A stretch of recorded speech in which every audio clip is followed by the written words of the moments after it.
વડોદરા શહેરમાં ફરી એકવાર રફતારનો આતંક સામે આવ્યો છે। શહેરના લકડી પુલ નજીક સ્પીડમાં આવી રહેલી બાઇકે રોડ પાર કરી રહેલ બે યુવતીઓને જોરદાર ટક્કર મારી હતી। અકસ્માત એટલો ભયંકર હતો કે આસપાસના લોકો દોડી આવ્યા અને સ્થળ પર લોકટોળા ઉમટી પડ્યા હતા। જે રીતે એક્સિડન્ટનો કોલ બન્યો, બે દીકરીઓને બાઇકવાળાએ ઉડાવી, શું ઘટના બની હતી તમને કેવી રીતે જાણ થઈ? મને ફોન આવ્યો ત્યાં ઘટના ઉપરથી કે તમારી છોકરીનો એક્સિડન્ટ થયો, એટલે અમે રિક્ષા લઈને આવ્યા હતા। એ બધું પેલો ભાગી ગયો હતો જે બાઇક ઠોકી ગયો હતો અને છોકરીઓ આ બાજુ પડી હતી। છોકરી પડી એ ઉપર ઓટો ચલાવીને જતો રહ્યો એક જણ પગ ઉપર જ। શું પરિસ્થિતિ છે અત્યારે તમારી દીકરીની? અત્યારે ડૉક્ટર કશું કહેતા નહીં, ફ્રેક્ચર છે એવું કહે છે ખાલી બસ।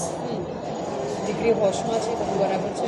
હોશમાં છે એટલે દુખાવો બહુ જ પેન થાય છે, બૂમા બૂમ કરે છે। પણ એ બાઇક વાળાને પકડજો પ્લીઝ યાર, આવું છોકરી ઉડાવી જવાય, સાઈડ ઉપર બિચારી છોકરી ઊભી હતી। શું આ જે બાઇક ચાલક જેણે અકસ્માત સર્જાયો એના પર શું કાર્યવાહી થવી જોઈએ? હું તો કહું પકડીને 6 મહિના શું વર્ષ 2 મહિના ગાલી દઉં છું કે આવી રીતે તું સ્પીડમાં ગાડી ચલાવતા ભાંગ છે, આટલી બધી પબ્લિકમાં 100ની સ્પીડે ગાડી ચલાવતો હશે ઓછામાં ઓછી, બધા આજુબાજુએ મને કીધું છે। બિલકુલ આવી રીતે રફતારના લીધે કેટલાય લોકોએ નિર્દોષ લોકોએ જીવ ગુમાવ્યા છે, તો આના વિરુદ્ધ પણ કડક કાર્યવાહી થવી જોઈએ। જરૂર એકદમ, અને સીસીટીવી કેમેરા બધે હોવા જ જોઈએ અને ખબર પડવી જોઈએ તૈયારીમાં કે આ બાઇક વાળો કેવો ફટાફટ જતો રહ્યો છોકરીને ઉડાવીને। છોકરી આ બાજુ આમ પડી, આ બાજુ આમ પડી। દીકરી હતી? મારી બેનપણીની છોકરી હતી। ઓકે, આપનું નામ? નિશા ગોહિલ। દર્શક મિત્રો, આવા જ લેટેસ્ટ અપડેટ અને સમાચાર જોવા માટે જોડાયેલા રહો ફેસબુક, ઇન્સ્ટાગ્રામ, યુટ્યુબ ચેનલ સાથે વિશ્વ ભારત ન્યૂઝ।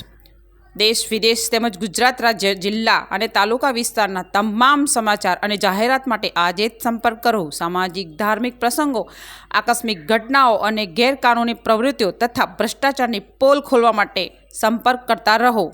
વિશ્વ ભારત ન્યૂઝ સંપર્ક કરવા વિનંતી 9978702276।